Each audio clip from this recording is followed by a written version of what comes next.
Hello everyone, good morning and again welcome back to my daily blog. তো চলো আজ সারাদিন কী খেয়েছি তোমাদের সাথে শেয়ার করি। তো আজ সকালটা শুরু হয়েছিল গরম গরম এক কাপ গ্রিন টি দিয়ে। তো তারপরে মা বানিয়েছিল তালের ক্ষীর আর সঙ্গে রুটি। এটা তালের ক্ষীর আর রুটি দিয়ে সকালের ব্রেকফাস্টটা সেরেছিলাম। তারপরে খেয়েছিলাম এই ড্রিঙ্কসটা, এই লিমকা বলে লেখা আছে, বেশ সুন্দর এটা খেতে, তো এটাই খেয়েছিলাম। তারপরে দুপুরের মেনুতে ছিল সাদা ভাত, সঙ্গে ছিল কলমি শাক ভাজা, যেটা পেঁয়াজ দিয়ে। তারপর আজ অনেক দিন পর ছিল গাজর, শসাটা ছিল না, তো অনেক দিন পর আজ গাজর খেয়েছিলাম।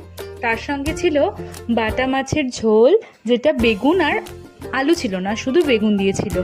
বাটা মাছের ঝোলটা ছিল, আর ছিল চিকেনের লাল লাল ঝোল আলু দিয়ে। তো দেখো কেমন লাগছে, খুব ভালো হয়েছিল চিকেনটা খেতে। তো আজ ছিল এটাই দুপুরের লাঞ্চের থালি, মাছ মাংস সব কিছুই ছিল।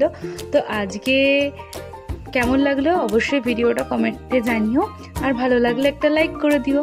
আর সন্ধ্যের দিকে খেয়েছিলাম দুটো মিষ্টি সন্দেশ আর দুটো বিস্কিট, আমি আর বোন খেয়েছিলাম। তো এটাই ছিল আজকে ছোট্ট একটা খাওয়া দাওয়ার ভিডিও। কেমন লাগলো অবশ্যই কমেন্ট করে জানিও। তাহলে আজকের মতন আসি, সকলকে টাটা।